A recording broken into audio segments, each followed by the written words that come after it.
Welcome to கல்வி IAS academy YouTube channel. Online free Tamil சீரீஸில் ஒவ்வொரு இயலாக பார்த்துட்ருக்கோம்.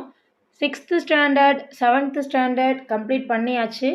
10th ஸ்டாண்டர்ட்லேயுமே இயல் 1 இயல் 2 கம்ப்ளீட் பண்ணியாச்சு. எல்லாத்துக்குமே டீட்டெயில்டு எக்ஸ்ப்ளனேஷனோடையும் ஷார்ட்கட்ஸோடையும் தான் இருக்கும். அதே மாதிரி இலக்கணம் மட்டும் ரெஃபர் பண்ணணும்னு நினச்சிங்கன்னா அதுவும் தனியாகவே இருக்குது. இது ஏதாவது நீங்கள் பார்க்கணும் ரெஃபர் பண்ணணும்னு நினச்சிங்கன்னா கல்வி ஐஏஎஸ் அகாடமியோட பிளேலிஸ்ட்டில் எல்லாமே தனித்தனியாக கொடுத்துருப்பாங்க. அதை நீங்கள் செக் பண்ணி பார்த்துக்கலாம். ஸோ இன்றைக்கான கிளாஸ் பார்ப்போம். இன்றைக்கி பார்க்க போகிறது 10th ஸ்டாண்டர்டில் இயல் 3 கூட்டாஞ்சோறு. ஸோ இது ரொம்பவே சூப்பரான ஒரு இயல். இது பார்த்திங்கன்னா நம்மளுடைய அன்றாட வாழ்க்கையோட தொடர்புடைய ஒரு விஷயம் இங்கே சொல்லியிருப்பாங்க, பண்பாடு. ஸோ அதே மாதிரி விருந்தோம்பல் அப்படிங்கிற பண்பும் நம்ம தமிழர்களுக்கே இருக்கக்கூடிய ஒரு சிறப்பான ஒரு பண்பு. இதை பற்றியும் இந்த பர்டிகுலர் இயலில் பேசியிருப்பாங்க. ரொம்ப சிரமமாலாம் இருக்காது. நம்ம ஷார்ட்கட்ஸோடு பார்க்கலாம், பாருங்கள். ஃபஸ்ட்டு ஒன்று, விருந்து போற்றுதும். நம்ம வீட்டுக்கு வர்றவங்களுக்கு விருந்தோம்பல் அப்படிங்கிற ஒரு விஷயத்த நம்ம செய்கிறோம், அவங்களுக்கு உணவு கொடுக்குறோம். இப்படியாப்பட்ட இந்த விருந்து எவ்வளவு தூரத்துக்கு போற்றக்கூடிய ஒன்று அப்படிங்கிறது தான் இந்த பர்டிகுலர் இதில் கொடுத்துருப்பாங்க. அதே மாதிரி பாருங்கள், விருந்துக்கான சிறப்புகள் பற்றி நிறைய கொட்டேஷன்ஸ் இங்கே இருக்கும். ஸோ அதையும் நம்ம ரெஃபர் பண்ணலாம். இங்கே பார்த்தீங்க அப்படின்னா இயல் 3க்கு ஒரு எழுத்து கொடுத்துருக்குறாங்க. இதுதான் தமிழ் எழுத்து. இயல் 3க்கான தமிழ் எழுத்து. ஸோ நீங்கள் தமிழ் எழுத்துக்கள் ஞாபகம் வைக்கணும் அப்படின்னா கடலை உருண்டையை நுணுக்கி சமைத்து ருசித்து சாப்பிட அம்மா என்னை கூப்பிட்டார். ருசித்து சாப்பிட அம்மா என்னை கூப்பிட்டார். ஓகே, இந்த வார்த்தையை கொஞ்சம் ஞாபகம் வச்சுக்கோங்க. ஸோ அப்போ 1 2 3 4 5 6 7 8 9 வரும். 10 அப்படின்னா கா போட்டு அந்த 0 போட்டிங்கன்னா 10 முடிஞ்சிடும். இதுதான் தமிழ் எழுத்துக்கள். இதை கொஞ்சம் ஞாபகம் வச்சுக்கோங்க. 6th ஸ்டாண்டர்டில் இதை பற்றி நம்ம பேசியிருக்கிறோம். உங்களுக்கு அந்த வீடியோ தேவைப்பட்டுச்சுன்னா ரெஃபர் பண்ணி கூட பார்த்துக்கோங்க. ஸோ இன்றைக்கான கிளாஸ் பார்க்கலாம். ஸோ முதல் எடுத்தோன்னே பாருங்கள், முளிதயிர் பிசைந்த சோற்றை உருட்டி அனைவருக்கும் கையில் ஒரு உருண்டை கொடுத்து உருண்டையின் நடுவில் வைத்த குழியில் புளிக்குழம்பு இட்டு உண்ணச் சொன்ன அன்னையின் அன்பில் தொடங்குகிறது அனைவருக்குமான பகிர்ந்துண்ணல். ஸோ இந்த பகிர்ந்துண்ணல் அப்படிங்கிற இந்த பழக்கத்தை நம்ம யார்கிட்ட இருந்து கற்றுக்குறோன்னா நம்ம அம்மா கிட்ட இருந்து தான் கற்றுக்குறோம். சின்ன வயசில் பார்த்தீங்கன்னா ஃப்ரெண்ட்ஸ் கூடலாம் உட்காந்து சாப்பிடுவோம்லே, அந்த நிலாச்சோறு சாப்பிட்றது. ஸோ இந்த மாதிரியான பழக்கங்கள்லேருந்து நம்மளுடைய விருந்தோம்பல் பண்புங்கிறது ஸ்டார்ட் ஆகிடுச்சு அப்படிங்கிறத இங்கே சொல்லியிருப்பாங்க. ஸோ தமிழருடைய விருந்து போற்றுதல் அப்படிங்கிற அந்த பண்பை பற்றி நம்ம தெரிஞ்சுக்கிறோம்னா நம்மளுடைய மரபுலையே உணவோடு உணர்வையும் குலைத்து செய்த சமையல் தான் விருந்துன்னு சொல்லி நம்ம சொல்லுவோம். ஸோ இந்த மாதிரியான பல சிறப்புகள் இருக்கக்கூடியதான் விருந்து. இந்த பர்டிகுலர் இயலில் அதை பற்றி தான் இன்றைக்கி பார்க்க போகிறோம். பாருங்கள், கொட்டேஷன்ஸ் முக்கியமான இடங்களை மட்டும் பார்த்தா போதும், ஃபுல்லாக படிக்கணுங்கிற அவசியம் கிடையாது. சைமல்டேனியஸாக 10th ஸ்டாண்டர்ட் புக்கையும் கையில் வச்சுக்கோங்க. இதில் வர்ற வார்த்தைகளை அதுலேயும் மார்க் பண்ணிக்கிட்டே ரிவைஸ் பண்ணினீங்கன்னா ஈஸியாக இருக்கும். ஸோ பாருங்கள், விருந்து புதுமை அப்படின்னு சொல்லி சொல்கிறது எந்த நூல்னு பாருங்கள், தொல்காப்பியம். விருந்தே புதுமை. ஓகே, ஸோ விருந்து சாப்பிடும்போது பக்கத்தில் காஃபியை கொண்டு வந்து வச்சாங்கன்னா நமக்கு கொஞ்சம் டிஃப்ரெண்ட்டாக இருக்கும். அதே மாதிரி சாப்பாட்டு பக்கத்தில் பார்த்திங்கன்னா தண்ணி தான் வைப்பாங்க, ஆனால் இங்கே காஃபி வச்சாங்கன்னா அந்த விருந்து புதுமையாக மாறிடும் அப்படின்னு ஷார்ட்கட்டில் ஞாபகம் வச்சுக்கோங்க. நான் அதே மாதிரி அடுத்து ஒன்று பாருங்கள், திருவள்ளுவர் பார்த்திங்கன்னா இல்லறவியல் அப்படிங்கிற ஒரு இயலில் விருந்தோம்பலை ஒரு அதிகாரமாகவே வச்சுருக்கிறார். விருந்தோம்பல் பொதுவாகவே எங்கே பெருசாக பேசப்படும்னு பார்த்திங்கன்னா இல்லறங்களில் தான், வீடுகளில் தான். நம்ம வீட்டுக்கு வர்றவங்கள இன்முகத்தோடு வரவேற்று தேவையான உணவுகளை கொடுத்து அவங்கள உபசரிப்போம். ஸோ இதுதான் விருந்தோம்பல்ங்கிற பண்பு. இதை சொன்னவர் யார்? திருவள்ளுவர். அப்போ நீங்கள் ஞாபகம் வச்சுப்பீங்க, விருந்தோம்பல், விருந்து கொடுக்குற இடம் வீடு, இல்லறம் அப்படின்னு ஞாபகம் வச்சுக்கோங்க. தென் அடுத்தது பாருங்கள், மோப்பக்குலையும் அனிச்சம் முகந்திருந்து நோக்கக்குலையும் விருந்து அப்படின்னு ஒரு திருக்குறள் இருக்குது. இந்த குறளில் ரொம்பவே அழகாக திருவள்ளுவர் சொல்லியிருப்பார். எந்த விஷயத்தை பற்றி அப்படின்னா, முகம் வேறுபடாமல் முக மலர்ச்சியோடு விருந்தினரை வரவேற்க வேண்டும். ஸோ நம்மளுடைய அந்த விருந்தோம்பல் பண்பு எப்படி இருக்குன்னு பார்த்தீங்கன்னா, விருந்துக்கு வர உறவினரை இல்லை தெரிஞ்சவங்களையோ அந்த கெஸ்ட்டை நம்ம வாசல்லே போய் நின்று வரவேற்போம். வீட்டுக்கு வந்த உடனே ரொம்ப சிரித்த முகத்தோடு அவங்களுக்கு தேவையான எல்லா விஷயங்களையும் நம்ம செஞ்சு கொடுப்போம்.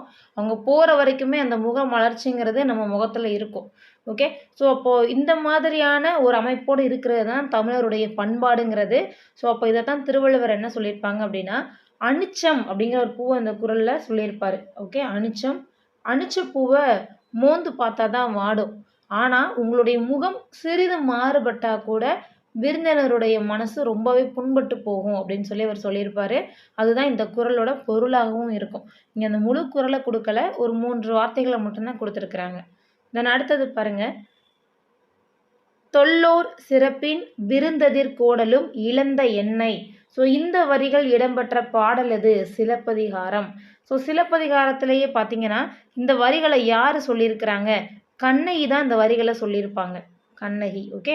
ஸோ கோவலனை பிரிந்து வாழக்கூடிய கண்ணகி அவனை பிரிந்ததை விடவும் விருந்தினரை போற்ற முடியாத நிலையை எண்ணி தான் ரொம்ப வருந்திக்கிட்டு இருக்கிறதா இளங்கோவடிகள் பேசியிருப்பாங்க. இதுதான் பழந்தமிழருடைய மரபுன்னு இளங்கோவடிகள் சொல்லியிருப்பார். ஸோ இந்த பர்டிகுலர் திங்கில் நீங்கள் எதாவது ஞாபகம் வச்சுக்கணும். பாருங்கள், தொல்லோர் சிறப்பின் விருந்தெதிர் கோடலும், இந்த வரிகள் இடம்பெற்ற நூல் சிலப்பதிகாரம். சொல்கிறவங்க கண்ணகி, சிலப்பதிகாரத்தை எழுதினவர் இளங்கோவடிகள். இதை ஞாபகம் வச்சுக்கிறணும். இப்போ இந்த ஸ்டேட்மெண்ட் மட்டும் கொடுத்தாங்கன்னா எப்படி கண்டுபிடிக்கிறது பாருங்கள்.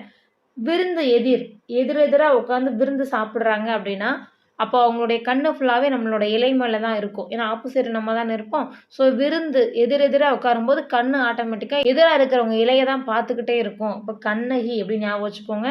கண்ணகினா சிலப்பதிகாரம். விருந்ததிர் இந்த ஒரு வார்த்தை போதும், கண்ணகி. அடுத்து பாருங்க, கல்வியும் செல்வமும் பெற்ற பெண்கள் விருந்தும் ஈகையும் செய்வதாக கம்பர் குறிப்பிட்டுள்ளார். ஸோ கல்வியும் செல்வமும் படித்த பெண்கள் மட்டும் கிடையாது, நல்லா படிச்சிருந்தாலும் சரி, ரொம்ப வசதி படைத்த பெண்களாக இருந்தாலும் சரி, விருந்தும் கொடுப்பாங்க, ஈகையும் செய்வாங்க. ஈகை அப்படின்னா அந்த உதவி, இதை சொல்லுவோம் இல்லையா, எந்த மாதிரியான பொருள் அது. ஸோ விருந்தும் கொடுப்பாங்க, ஈகையும் செய்வாங்கன்னு சொல்லி கம்பர் சொல்கிறாரு. ஸோ படித்த பெண்கள் விருந்தும் கொடுப்பாங்க, ஈகையும் செய்வாங்க. சொன்னவர் யார்? கம்பர். ஓகே. பாருங்கள், அடுத்தது பாருங்கள். கலிங்கத்து பரணியிலும் செயங்கொண்டார் விருந்தினருக்கு உணவிடுவோரின் முகமலர்ச்சியை ஓமையாக்கியுள்ளார். இதில் என்னமே முக்கியமாக தெரிஞ்சுக்கிறணும், கலிங்கத்து பரணியின் ஆசிரியர், இதுதான் நீங்கள் ரொம்ப முக்கியமாக தெரிய வேண்டியது. கலிங்கத்து பரணியை எழுதியவர் யாருன்னு பார்த்தீங்கன்னா செயங்கொண்டார். ஓகே. பொருந்து செல்வமும் கல்வியும் பூத்தலால் வருந்தி வந்தவர்க்கு ஈதலும் வைகளும் விருந்தும் அன்றி விளைவன யாவையே. இதை சொன்னது கம்பராமாயணம். அதே மாதிரி விருந்தினரும் வறியவரும் நெருங்கியுண்ண மேன்மேலும் முகமலரும் மேலோர் போல சொன்னது கலிங்கத்து பரணி. ஓகே. ஸோ இப்போ இதை எப்படி ஞாபகம் வச்சுக்கலாம் பாருங்கள். கம்பராமாயணம், பொருந்து செல்வமும் கல்வியும் பூத்தலால் வருந்தி வந்தவருக்கு ஈதலும் வைகளும் விருந்தும் அன்றி விளைவன யாவையே. இது ஒன்றும் இல்லை, நம்ம மேலே பார்த்தோம் இல்லையா. ஸோ இங்கே பாருங்கள், கல்வியும் செல்வம் பெற்ற பெண்கள், இதே தான் அங்கே கொடுத்துருக்குறாங்க. இந்த 2 இதோட பொருள் தான் அங்கே கொடுத்துருக்குறாங்க. ஸோ இப்போ கம்பர் சொல்கிறது, செயங்கொண்டார் சொல்கிறது தான் இங்கே இருக்குது. இதை நீங்கள் ஞாபகம் வச்சுக்கலாம். அதே மாதிரி அடுத்து ஒன்று பாருங்கள், தனித்து உண்ணார். பாருங்கள், தனித்து உண்ணாமை அப்படிங்கிறது தான் தமிழருடைய விருந்தோம்பல் பண்பின் அடிப்படையான விஷயம். இது ரொம்பவே முக்கியமானது. இப்போ நம்ம வீட்டுக்கு வரக்கூடிய விருந்தினரை நம்ம எல்லாரும் சேர்ந்து ஒன்றா உட்காந்து தான் சாப்பிடுவோம். அவங்களுக்கு மட்டும் தனியாக சாப்பாடு கொடுத்து உட்கார வச்சுட்டு நம்ம தனியாக ரூம்குள்ளே போய் சாப்பிட்டுட்டு வரோம் அப்படின்னு சொன்னால் அது விருந்தோம்பல் பண்பே கிடையாது. நீங்கள் உங்களை விருந்துக்கு கூப்பிட்டதற்கான நோக்கமே அங்கே இல்லை. ஸோ இதை தான் இங்கே சொல்லியிருப்பாங்க, தனித்து உண்ணார். யாருமே நம்ம தமிழர் விருந்தோம்பல் பண்பு உடைய யாருமே தனித்து உணவை உண்ண மாட்டார்கள். இது ரொம்பவே முக்கியமான ஒன்று. அமிழ்தமே கிடைத்தாலும் தாமே உண்ணாது பிறருக்கும் கொடுப்போர் நல்லோர். ஸோ நம்ம அமிர்தமே செஞ்சு வச்சுருந்தாலும் என்ன பண்ணணும், அவங்களுக்கும் கொடுத்து சாப்பிடணும். அதுதான் ஒரு நல்ல பழக்கம். அத்தகைய பண்பு இருக்கிறவங்கனால தான் உலகம் இன்றைக்கும் நிலைத்திருக்குன்னு சொல்லி சான்றோர் சொல்கிறாங்க. இதை நீங்கள் ஞாபகம் வச்சுக்கோங்க. ஸோ நம்ம ஒரு பிரியாணியே சமைச்சு வச்சுருக்கோம் அப்படின்னாலும் விருந்தினரை மட்டும் தனியாக உட்கார வச்சுட்டு நம்ம போய் சாப்பிட்டுட்டு வந்து நின்னோம்னா அது விருந்தோம்பல் பண்பு கிடையாது. அதே மாதிரி அவங்களுக்கு சாப்பாடு போட்டு கொடுத்துட்டு நம்ம தனியாக போய் முடிச்சுட்டு சாப்பிட்டுட்டு வந்தோம்னாலும் நல்ல பண்பு கிடையாது. இதெல்லாம் சொல்கிறது எந்த நூல் பாருங்கள், உண்டால் அம்மை இவ்வுலகம் இந்திரர் அமிழ்தம் இயவதாயினும் இனிது என தமியர் உண்டலும் இலரே. சொல்கிறது புறநானூறு. இதை எப்படி ஞாபகம் வச்சுக்கலாம் பாருங்க. உண்டால் அம்ம இவ்வுலகம், இந்திரர், அமிழ்தம். இப்போ நம்ம இவ்வளோ தூரம் அந்த டெஃபினிஷன் கொடுத்ததுனால உங்களுக்கு இந்த பாடலுடைய பொருள் புரிஞ்சிருக்கும். ஓகே. ஸோ புறம்னா வெளியே படிச்சிருப்போம் இல்லையா. ஸோ வெளியே போய் தனியாக போய் சாப்பிட மாட்டாங்க. அமிழ்தமாக இருந்தாலும் தமிழர்கள் புறத்தே போய் சாப்பிட மாட்டாங்க அப்படின்னு ஞாபகம் வச்சுக்கோங்க. இதை குறிப்பிட்டவர் யார் அப்படின்னா கடலுள் மாய்ந்த இளம்பெருவழுதி. கடலுள் மாய்ந்த இளம்பெருவழுதி பாருங்க. ஸோ கடல்லையே போய் சாகிற மாதிரி ஆளாக இருந்தாலும் கூட இவர் என்ன பண்ண மாட்டார், தனியாக போய் விருந்து சாப்பிட மாட்டார். புறநானூறு தனியானா வெளியே புறத்தே போய். இந்த மூணையும் சிங்க் பண்ணி படிச்சிங்கன்னா ஞாபகம் நிற்கும். ஸோ பேசிக்காக சொல்லணும்னா இந்த லெசன் கொஞ்சம் ட்ரையான லெசன் தான். நீங்கள் அடிக்கடி ரிவைஸ் பண்ணி பார்க்குற மாதிரி இருக்கும். அப்போ தான் ஸ்கோர் பண்ண முடியும். தென் அடுத்தது பாருங்கள், அல்லில் ஆயினும். ஸோ இப்போ விருந்தோம்பல் அப்படிங்கிறது பெண்களுடைய சிறந்த பண்பு, இதெல்லாம் நம்ம பார்த்துருக்கோமா. நடு இரவில் விருந்தினர் வந்தால் அவங்கள நம்ம எப்படி வரவேற்போம் பாருங்கள். நடு இரவில், அல் அப்படின்னா இரவுன்னு அர்த்தம். மீனிங் எழுதி வச்சுக்கோங்க. அல் என்பதன் பொருள் இரவு. ஸோ நடு இரவில் விருந்தினர் வந்தால் கூட மகிழ்ச்சியாக அவங்கள வரவேற்று உணவு கொடுக்கறது தான் ஒரு நல்ல குடும்பத்து தலைவிக்கு அழகுன்னு சொல்லி சொல்கிறாங்க. ஸோ பாருங்கள், அல்லில் ஆயினும் விருந்துவரின் உவக்கும் நற்றினை. ஸோ இது எல்லாமே பார்த்தீங்கன்னா நம்ம வீடுகளில் நடக்கக்கூடிய ஒரு விஷயந்தான். அம்மாவுடைய குணத்தை நீங்கள் நினச்சி பார்த்தீங்க அப்படின்னாலே போதும் உங்களுக்கு. ரொம்ப ஸ்பெசிஃபிக்காக அப்படின்லாம் கிடையாது. நம்ம வீட்டுக்கு யாராவது கெஸ்ட்டு வந்தால் அம்மா அவங்கள எப்படி வெல்கம் பண்ணுவாங்க, ரொம்ப சிரிச்ச முகத்தோடு வர வைப்பாங்க, அவங்களுக்கு தேவையான ஃபுட்டை கொடுப்பாங்க, ரொம்ப இனிமையாக பேசுவாங்க, அவங்கள வீட்டிலேருந்து கிளம்பும் போதும் அந்த இனிமையோடு அவங்கள அனுப்பி வைப்பாங்க. ஸோ அதே மாதிரி நைட் நேரத்தில் அன்டயத்தில் ஒருத்தர் வீட்டுக்கு கெஸ்ட்டு வந்தாலும் கூட அவங்களுக்கு தேவையான உணவுகளை கொடுப்பாங்க. ஸோ இதெல்லாம் நம்ம வீடுகளில் நடக்கக்கூடிய ஒன்று. ஸோ இன்னும் பார்த்தீங்கன்னா இந்த அல்லில் ஆயினும் இதுக்கு இன்னொரு உதாரணம் சொல்லணும் அப்படின்னா, அந்த காலத்தில் ஒரு பழக்க வழக்கம் இருக்கும். என்ன அப்படின்னா, நைட் எல்லாரும் சாப்பிட்டு முடித்த பிறகு ஒரு கை அளவுக்காவது சாப்பாடை வச்சுட்டு தான் தூங்குவாங்க.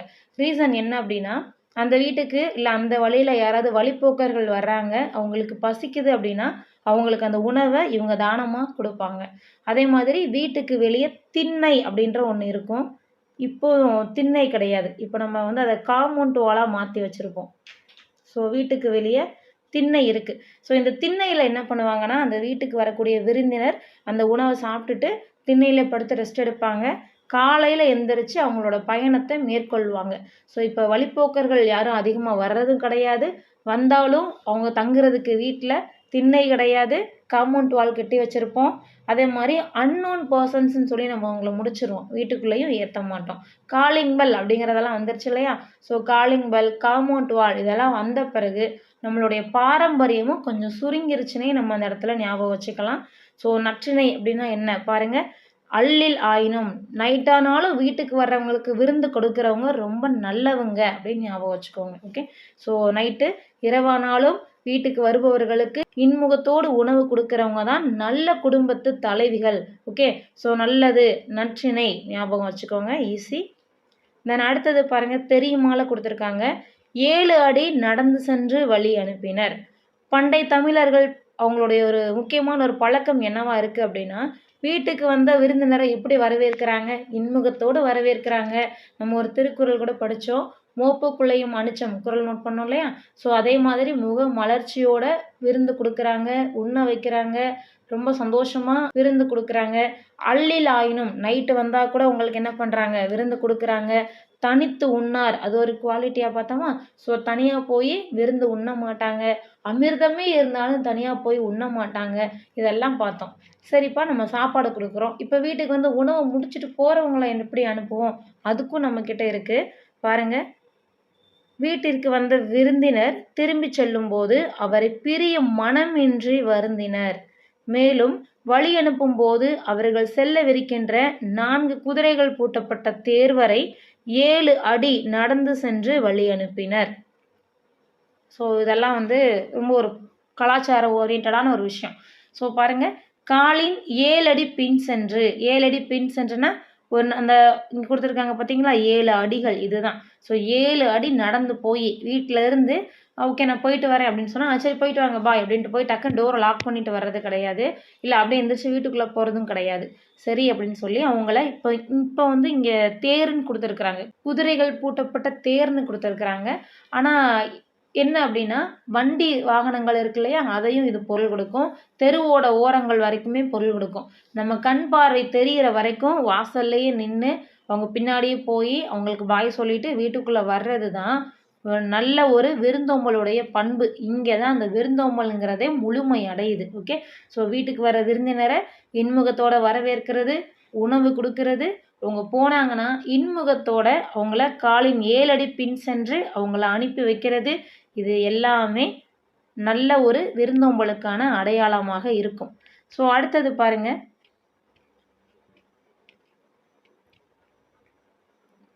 இன்மையிலும் விருந்தோம்பல். இதில் என்னன்னு பார்க்கலாம். வீட்டிற்கு வந்தவங்களுக்கு ரொம்ப வறிய நிலையிலையும் எவ்வழியினாலும் முயன்று விருந்தளித்து நம்மளுடைய முன்னோர்கள் மகிழ்ந்திருக்கிறாங்க.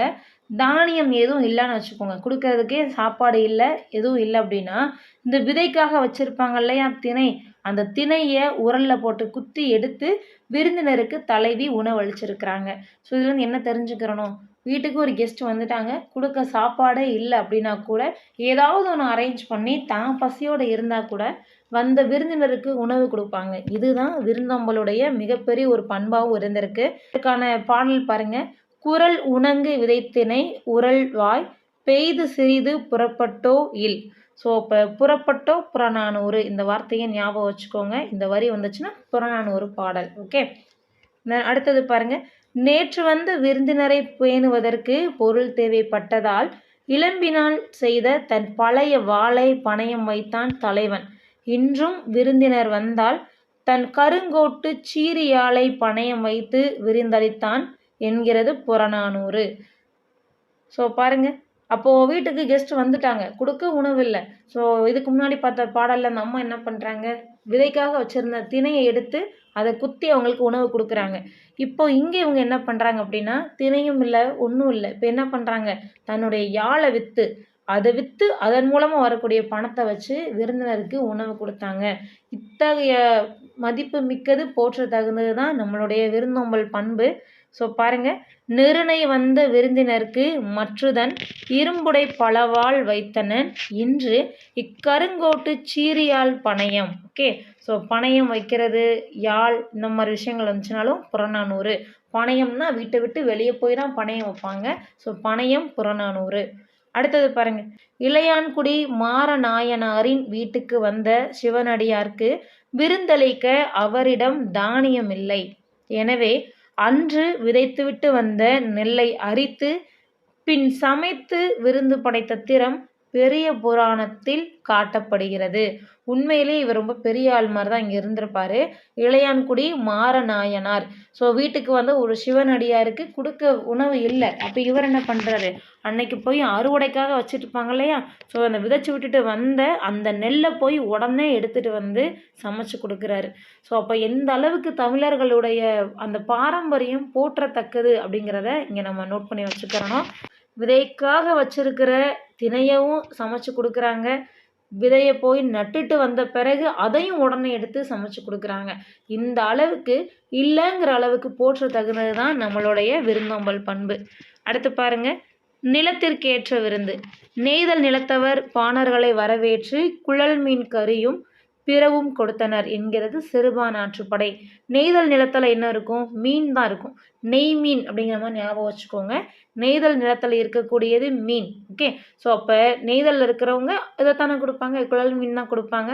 பாணர்களுக்கு கொடுக்குறாங்க சொல்கிறது சிறுபானாற்றுப்படை. அப்போ பாணர், பானாற்றுப்படை, சிறுபானாற்றுப்படை வந்துடும். அடுத்தது பாருங்கள், இலையை மடிப்பதற்கு முந்தைய வினாடிக்கு முன்பாக மறுக்க மறுக்க பரிமாறப்பட்ட கூடுதல் இட்லியில் நீண்டு கொண்டிருக்கிறது பிரியங்களின் சரடு. ஸோ இதை சொன்னவங்க யார், அம்சப்பிரியா. ஸோ பாருங்கள், இட்லி, இலை, இலை, இட்லி, பிரியா, பெயரை பார்த்து வச்சுக்கோங்க, அம்சப்பிரியா. இந்த அடுத்தது பார்க்கலாம், விருந்தை எதிர்கொள்ளும் தன்மை பாருங்கள்.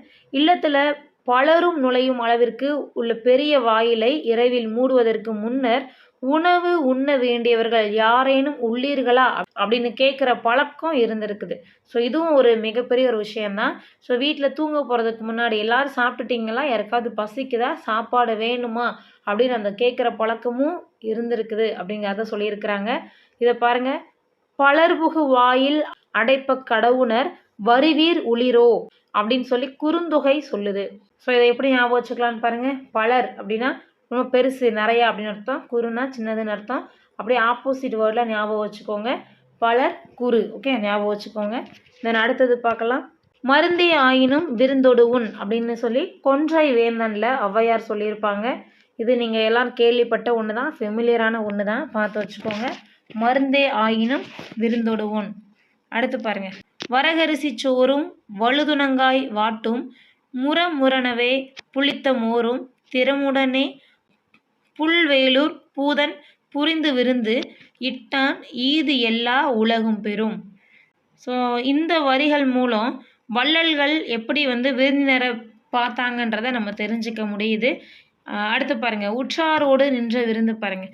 சங்க காலத்தில் இருந்தே அரசனாக இருந்தாலும் சரி, வறியவர்களாக இருந்தாலும் சரி, விருந்தினர்களுக்கு விருந்து கொடுத்து போற்றிருக்கிறாங்க. ஆனால் கால மாற்றத்தில் புதியவர்களாகிய விருந்தினர்களை வீட்டிற்குள் அழைத்து உணவிடுவது குறைந்தது. ஸோ தற்காலிகத்தில் நடக்கக்கூடியதை பற்றி இங்கே சொல்கிறாங்க. விருந்து புறப்பது குறைந்ததனால் சத்திரங்கள் பெருகின. அது சத்திரங்கள்னா ஹோட்டல், அந்த மீனிங்கில் எடுத்துக்கோங்க. நாயக்கர் மராட்டியர் ஆட்சி காலத்தில் மிகுதியான சத்திரங்கள் வழி செல்வோருக்காக கட்டப்பட்டன. ஸோ சத்திரங்கள் யாருடைய காலகட்டத்தில் அதிகரிச்சிச்சின்னு பார்த்தீங்கன்னா, நாயக்கர்களோட காலத்துலேயும் மராட்டியர்களுடைய காலத்துலேயும் தான் சத்திரங்கள். விருந்தோம்பல் பண்பு குறையுது, சத்திரங்கள் கூடுது. புதியவர்களான விருந்தினர்களை ஏற்பது குறைந்துவிட்ட காலத்தில் ஓரளவு தெரிந்தவர்களை மட்டுமே விருந்தினர்களாக ஏற்றனர். படிப்படியாக உற்றார் உறவினர்கள் நண்பர்கள் ஆகியோரையே விருந்தினர்களாக போற்றும் நிலைக்கு மாறினர். ஸோ இது எல்லாமே நிகழ்காலத்தில் நடக்கக்கூடிய விஷயங்களை கொடுத்துருக்குறாங்க. ஸோ இதுக்கு முன்னாடி நம்ம தாத்தா பாட்டி காலம், அப்பா அம்மா காலம் அப்படி இப்படின்னு பார்த்துட்டு இருந்தோம். இப்போ இருக்கக்கூடிய ப்ரெசன்ட் டைம்ஸில் நடக்கிறத பற்றி இந்த ஒரு பேராகிராஃபில் சொல்லியிருப்பாங்க.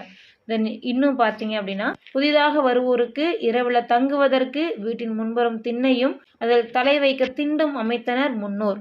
இன்று வீட்டுக்கு திண்ணை வைத்து கட்டுவதும் இல்லை, அறிமுகம் இல்லாத புதியவர்களை விருந்தினர்களாக ஏற்பதும் இல்லை.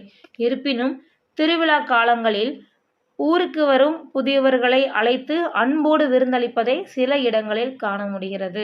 ஸோ இதெல்லாம் சொல்லி நிகழ்காலத்தோடு இந்த லெசனை கம்ப்ளீட் பண்ணியிருப்பாங்க. தென் அடுத்து பாருங்கள், வாழை இலை விருந்து பாருங்கள். நம்மளுடைய தமிழர் பண்பாட்டிலேயே முக்கியமான இடம் இருக்கக்கூடியது வாழை இலைக்கு தான், அதாவது வாழை இலை விருந்துக்கு தான். தலை வாழை இலை விருந்து தான் உறவினருக்கு கொடுப்பாங்க. இதுதான் நம்மளுடைய மரபு. இன்னும் பார்த்தீங்கன்னா நிறைய ஹோட்டல்ஸில் தலை வாழை இலை அப்படிங்கிறது ஒரு பழக்கமாகவே வச்சுருப்பாங்க.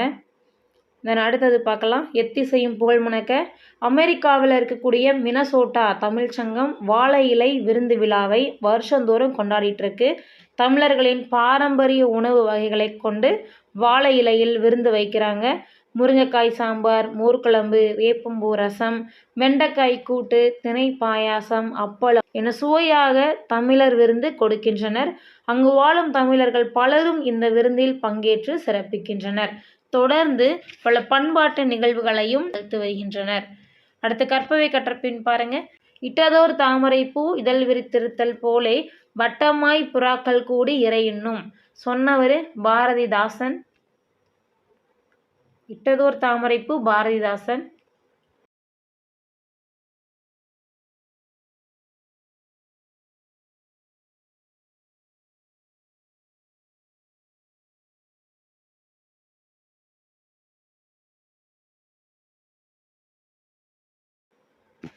இந்த நெக்ஸ்ட் ஒன் பாருங்கள், ஒரு கவிதை பேழை. காசிக்காண்டம். விருந்தோம்பல் முறைகள் வேறு வேறாக இருந்தாலும் எல்லா சமூகங்களிலும் இந்த பண்பாடு போற்றப்படுகிறது. விருந்தினரை உளமாற வரவேற்று விருந்தளிக்கும் முறை பற்றி இலக்கியங்கள் பேசுகின்றன.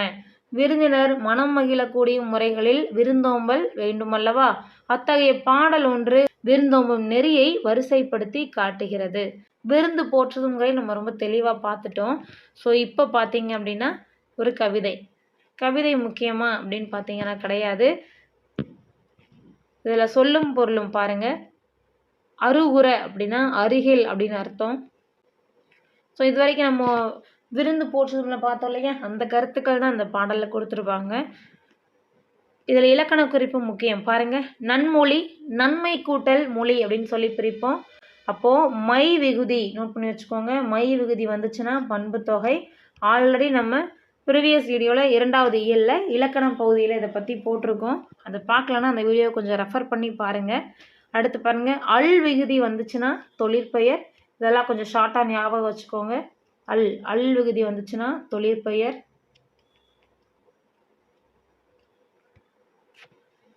தென் அடுத்தது பாருங்க, ஒப்புடன் முகம் மலர்ந்தே உபசரித்து உண்மை பேசி உப்பிலா கூலிட்டாலும் உண்பதே அமிர்தமாகும். உண்பதே அமிர்தமாகும். முப்பழமுடு பாலன்னம் முகம் கடந்து இடுவாராயின் கப்பிய பசியினோடு கடும்பசி ஆகும் தானே. சொன்னது விவேக சிந்தாமணி. ஸோ இது என்ன பொருள்னு பாருங்க. உப்பே இல்லாத ஒரு கூலை கொடுத்தாலும் சிரிச்சுக்கிட்டே அந்த கூலை கொடுத்தாங்க அப்படின்னா அந்த விருந்து நல்ல ஒரு விருந்தாக அமையும். இது முப்பழங்களோட பால் சாப்பாடு கொடுத்து முகத்தை கடுகடுத்து போய் சோற போட்டாங்கன்னா அந்த பசி கூட சேர்ந்து உள்ள மனசும் கெட்டு போயிடும், கடும்பசி ஆகிற அளவுக்கு ஆயிரும் அப்படின்னு சொல்லி சொல்கிறாங்க. சொல்கிற நூல் விவேக சிந்தாமணி. இதை எப்படி ஞாபகம் வச்சுக்கலாம்? ஒரே ஒரு சின்ன ஷார்ட்கட்டு தான். முகம் மலர்ந்த இந்த வார்த்தையை பாருங்கள். விவேகானந்தருடைய முகம் மலர்ந்து இருக்கும். ஓகே, ரொம்ப சிரிச்சு முகத்தோடு இருப்பார் இல்லையா? ஸோ முகம் மலர்ந்து இருந்தால் அவர் விவேகானந்தர் அப்படின்னு ஞாபகம் வச்சுக்கோங்க. இந்த நூல் வழி பாருங்க. காசி நகரத்தின் பெருமைகளை கூறுகிற நூல் காசி காண்டம்.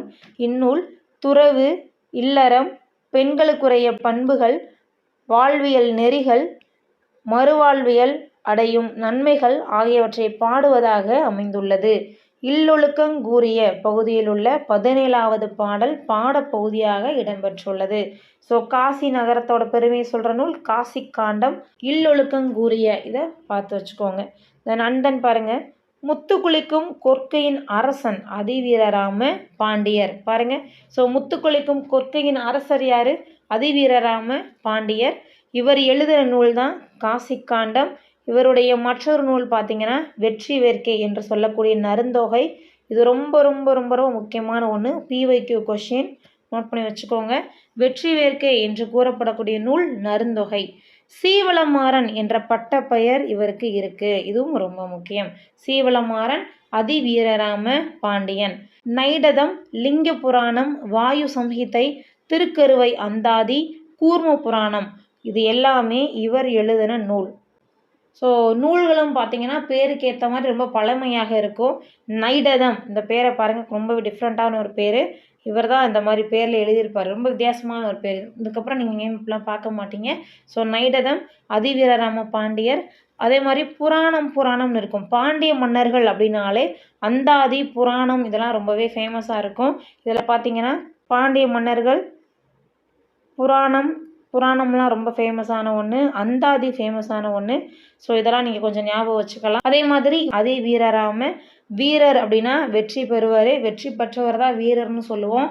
அதிவீரராம பாண்டியர் வெற்றி வேர்க்கை. ஓகே, வெற்றி. So first part of the 3rd இயல் இங்கே முடியுது. ரிமைனிங்கை அடுத்த வீடியோவில் பார்க்கலாம். தேங்க்யூ அண்ட் தேங்க்ஸ் ஃபார் வாட்சிங்.